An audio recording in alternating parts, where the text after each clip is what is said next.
यहाँ आसिम मुनीर साहब ने 2023 में ताजरों से एक मुलाकात की थी, जब ये गल्फ ममालिक के विजिट वगैरह कर रहे थे। तो उस वक्त आसिम मुनीर साहब ने कुछ दावे किए थे। एक फील्ड मार्शल, आसिम मुनीर उस वक्त नहीं थे फील्ड मार्शल, तो इन्होंने कहा था 1 साल के अंदर पाकिस्तान की इकॉनमी मुकम्मल तौर पर दुरुस्त हो जाएगी और पाकिस्तान तरक्की की मनाजिल तय कर जाएगा 1 साल के अंदर, और 1 साल बाद एक बिल्कुल डिफरेंट पाकिस्तान होगा। ये उन्होंने ताजरों से बातें करते हुए आसिम मुनीर साहब ने कहा था। इन्होंने दावा किया कि मैं अरब ममालिक से होकर आया हूँ, 100 अरब डॉलर मैं अरब ममालिक से लेकर आ रहा हूँ, 50 अरब डॉलर सऊदी अरब देगा और उसमें से 25 अरब डॉलर अपने कौमी खजाने में यानी अपने जो रिजर्व्स हैं उनके अंदर रखे जाएंगे, और ये सारा पैसा सरमायाकारी के तौर पे आएगा, ये कर्जा नहीं होगा, ये पैसा पाकिस्तान में इस्तेमाल होगा। लेकिन इसके बावजूद अभी तक आसिम मुनीर साहब ने जब ये बात की थी, अब 4 साल हो गए इस बात को, लगभग 3.5 साल, 1 रुपए की इन्वेस्टमेंट नहीं लेकर आए, बल्कि यूएई ने जो हमें पैसे दिए थे उन्होंने वापस मांग लिए, और वो पैसे वापस करने के लिए हमने सऊदी अरब से कर्जा ले लिया। और अभी तक मौजूदा जो रजीम है इसने अवाम को आगाह ही नहीं किया कि सऊदी अरब से जो हमने कर्जा लिया है उसका मुआहदा क्या है, उसका सूद कितना है, उसके ऊपर हमने कितना इंटरेस्ट पे करना है, ये भी पाकिस्तानी कौम को नहीं बताया। और उसके बदले में हमने सऊदी अरब को दिया क्या कि जब तक ये पैसे आपके हमारे पास रहेंगे उतने अरसे में हम अपना जो है फौज या अपने हथियार जो है वो हम सऊदी अरब में भेज रहे हैं। हमने ये भी किया ना। तो वो मुआहदा क्या है? ना दिफाई मुआहदा हमने देखा, ना हमने वो मुआहदा देखा जिसमें पाकिस्तान ने सऊदी अरब से कर्जा लिया है, वो पैसा लिया है, किस बुनियाद पे लिया है, किस तरह वापस करना है, उसके ऊपर कितना सूद पड़ेगा, ये हमें नहीं पता, ना हमें कोई बता रहा है। तो बैरूनी दौरे इन्होंने रिकॉर्ड लगा दिए, दौरे कर करके।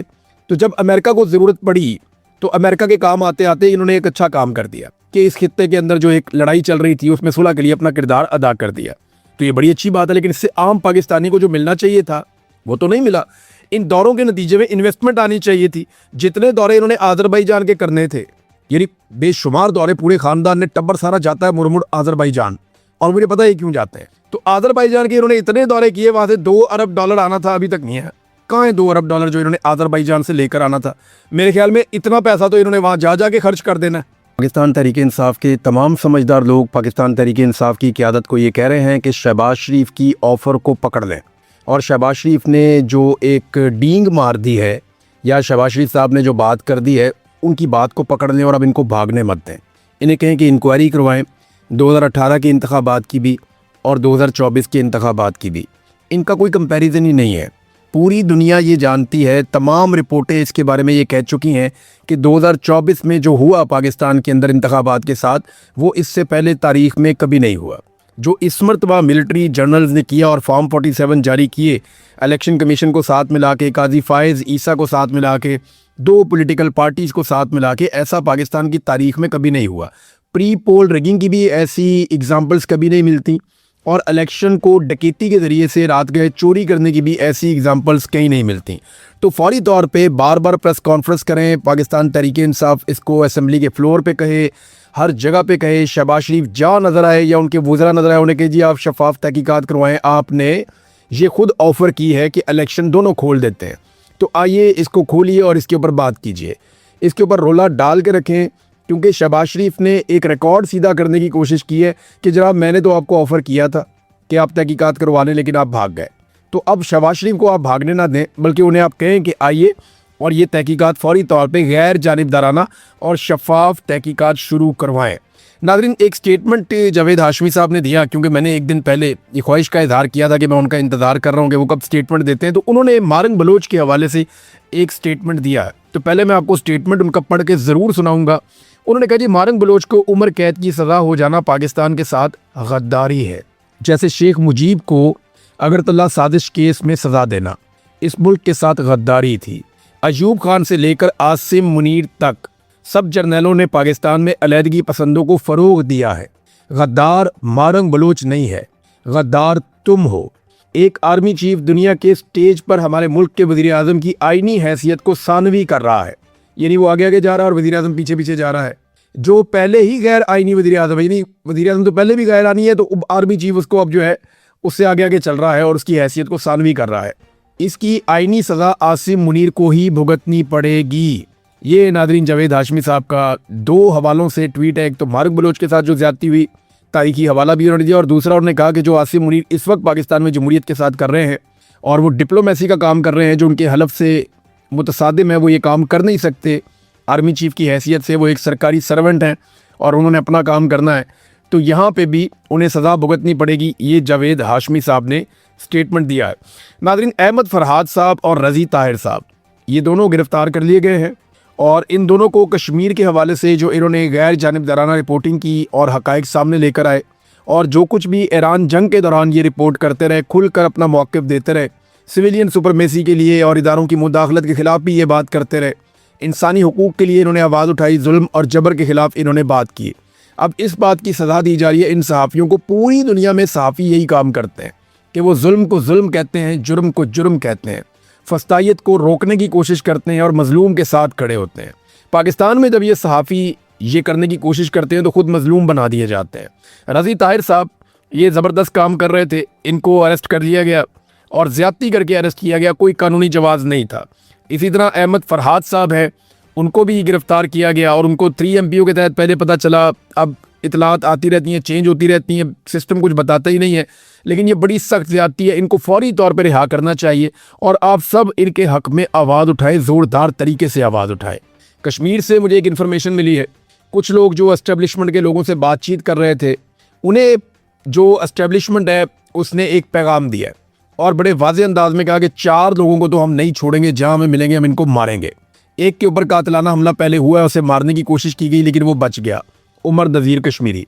ये 4 लोगों के बहुत सख्त खिलाफ है एस्टेब्लिशमेंट और इनको कत्ल किया जा सकता है। मैं आपको रिकॉर्ड पे रख के इसलिए बता रहा हूँ कि जो लोग मिले उन्होंने जहाँ बात की, मेरे से ये बात वहाँ से पहुँची है, मुझ तक ये बात आई है, क्योंकि जो लोग मिले जाके एस्टेब्लिशमेंट के कुछ एहलकारों को, उनसे उन्होंने बातचीत की तो उन्होंने कहा जी ये 4 बंदे तो अब सवाल ही पैदा नहीं होता, इनको तो अब हम कुचल देंगे, मार देंगे, ये नहीं बचते, इनको तो एलिमिनेट करेंगे।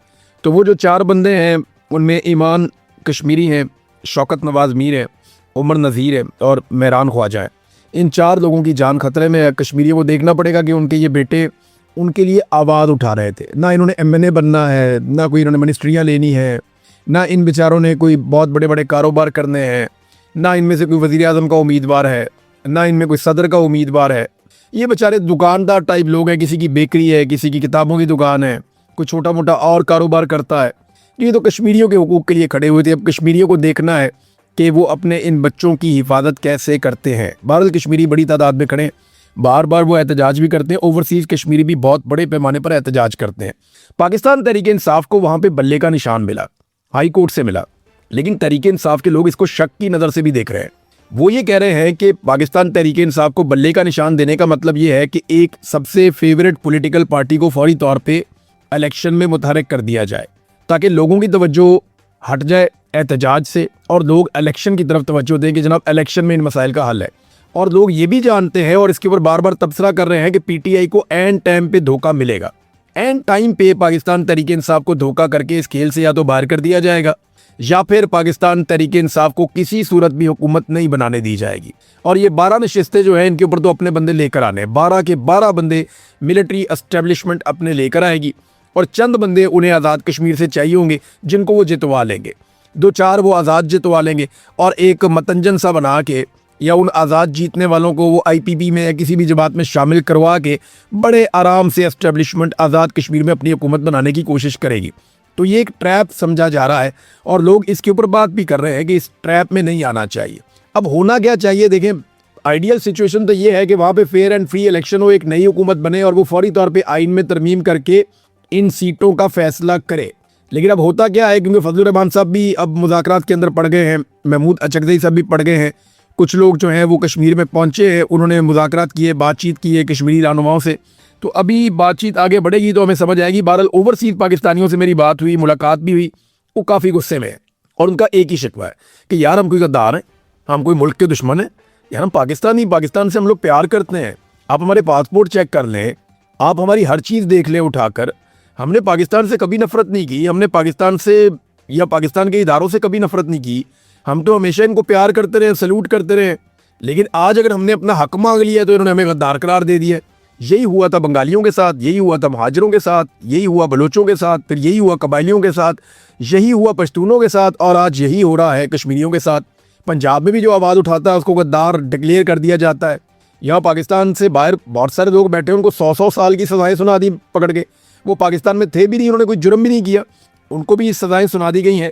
तो पाकिस्तान तहरीक इंसाफ को इंतखाबी निशान मिल जाने को भी एक धोखे के तौर पे देखा जा रहा है, लेकिन अभी आप कुछ कह नहीं सकते। अभी बहुत सारी चीज़ें अगले चंद दिनों में होंगी और उनसे हमें आइडिया हो जाएगा कि सूरत हाल किस तरफ जा रही है।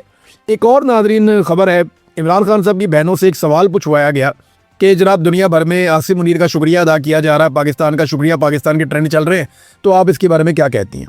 तो इमरान खान की बहनों ने कहा जी कहाँ पे ट्रेंड चल रहे हैं, किस चीज़ का शुक्रिया अदा करें? मैंने सारा सोशल मीडिया ट्विटर देखा, एक ट्वीट शुक्रिया की नहीं मुझे मिली। तो इनका किस बात पे शुक्रिया अदा करें? इस बात पे करें जो उन्होंने कश्मीर में किया है, इस बात का शुक्रिया अदा करें जो उन्होंने 26 नवंबर को कत्लेआम किया।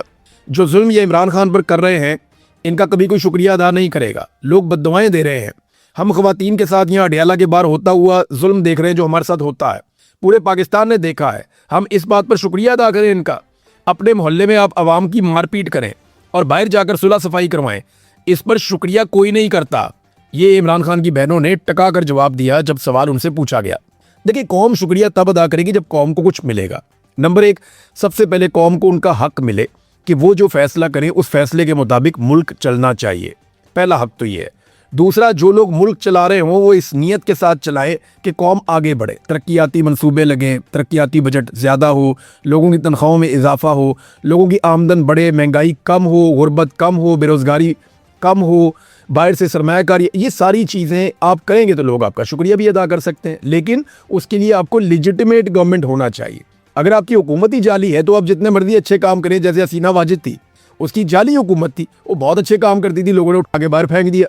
तो लोगों को, एक तो हुकूमत लोगों की होनी चाहिए कि लोगों की बनाई हुई हुकूमत बैठी हो और फिर वो लोगों की खिदमत करे, तो फिर एक रिलेशन बनता है लोगों में और